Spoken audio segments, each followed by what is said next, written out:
하나님이 호세아에게 음란한 고멜을 아내로 맞이하라고 하신 이유가 무엇입니까? 하나님께서는 영적으로 가늠한 이스라엘을 경고하고 회복시키기 위해서 호세아를 세우시고 호세아에게는 육적으로 가늠한 여인을 아내로 취할 것을 명한 거죠.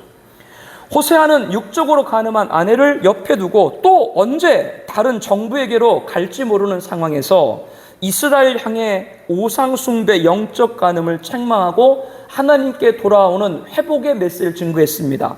이거를 듣는 백성들은 수많은 비소와 조소와 멸시를 했죠. 지 부인도 하나 못 챙기는 게 나와서 하나님 말씀을 전해? 라고 말이죠. 호세아가 밖에서 하나님의 말씀을 선포하고 돌아오면 고멜은 어디론가 가버리고 없습니다. 타인을 사랑을 받아 음녀가 되었다라고 오늘 본문 1절에 말하죠. 집을 나가기를 몇 번 돌아온 고멜은 누구의 자식인지도 모르는 음란한 자식을 배워 돌아오게 됩니다. 해산하고 몸조리를 푼 후 호세아가 다시 밖에서 선자 활동을 하면 고멜은 또 어디론가 사라져버리고 다시 아이를 배워오는 일을 반복합니다. 그때마다 호세아는 고멜을 돌보기에 정성을 다했죠. 계속되는 음행으로 나중에는 돈에 팔려 다니는 신세로 전락한 고멜을 호세아는 은 15개와 보리 한 우멜 반을 포주에게 주고 사오기까지 했습니다. 당시 노예 한 사람의 값이 은 30세겔이었는데요. 호세아가 고멜을 사기 위해 은 15세겔과 그리고 은 15세겔과 같은 값인 보리 한 우멜 반으로 그 값을 지급했다. 이것은 호세아가 궁핍했다는 걸 알려주고 있는 것이죠. 은 30세겔도 없어가지고 반은 곡식으로 대금을 지불했으니까 말이죠. 그렇게 먹고 살 것도 여의치 않은데 음행하다가 이제 포주에게 팔려다닌 신세로 전락한 아내를 다시 찾아오기까지 한 그렇게 할 필요가 있을까라고 하는 것이죠. 또한 고멜같이 노예 한 사람의 값이었다고 하는 것은 고멜의 낮아진 신분과 하인과 다를 바 없는 것을 보여줍니다. 그런데 그녀를 다시 찾아오기 위해서 이렇게까지 해야 될까라고 하는 겁니다. 그리고 더욱 기가 막힌 것은 호세아는 고멜을 데리고 온 후 너는 만날 동안 나와 함께 지내고 음행하지 말며 다른 남자를 따르지 말고 나도 내게 그리하리라. 이 말은 고멜 당신은 이제 다른 사람들로부터 좀 격리되어 지내면서 조용히 몸과 마음을 정리하라라고 하는 겁니다. 그것도 많은 날 동안에 표현된 시간을 넉넉히 주면서 고멜이 돌아오기를 기다리는 것이죠. 그 기간 동안 자신도 이 고멜을 가까이 하지 않겠다라고 하는 겁니다. 최상의 인격적인 대우를 해주고 있는 거죠. 아내이고 더욱 돈으로 사오기까지 했기 때문에 마음대로 할 수 있지 않습니까? 식모같이 일꾼으로 허드렛 일을 부릴 수도 있지만 호세아는 고멜을 그렇게 대우하지 않았어요. 율법은 이미 남편을 버리고 떠난 여인을 다시 맞아들이는 것 자체를 아예 금하고 있습니다. 율법이 이렇게 정한 바인데 일반 백성도 아닌 선지자가 그 율법을 넘어서 아내 고멜을 이렇게 대우했다고 하는 것은 일반 상식으로는 생각할 수도 결단할 수도 없는 일인 것이죠. 여기서 본문을 통해 두 번째 상고할 것은 죄인을 찾아가시는 하나님입니다. 고멜을 통해 이스라엘을 보게 하십니다. 이스라엘은 하나님을 떠나서 우상을 숭배했고 타락했습니다. 그러나 하나님은 여전히 자기 백성을 찾아가셨죠. 사마리아 수가성 우물가 여인은 예수님이 지적하신 대로 결혼을 5번이나 한 부끄러운 경력을 가진 여인입니다. 지금 함께 있는 6번째 남자는 아마 건달같이 보이고 결혼식도 올리지 못한 채 동거하고 있는 중으로 보여집니다. 이런 점으로 밀어볼 때 이 여인이 최하류의 인생을 살고 있었을 것을 우리는 유추할 수 있죠.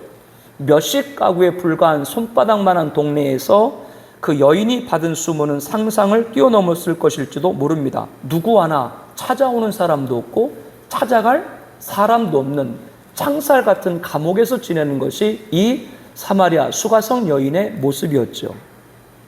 그렇기 때문에 두려워서 집 밖으로 나오는 것조차 꺼렸습니다. 그래서 다른 여인들이 우물을 찾는 시간인 아침과 저녁을 피해서 일부러 한낮 그 뜨거운 시간에 우물로 물을 기르러 온 것이죠.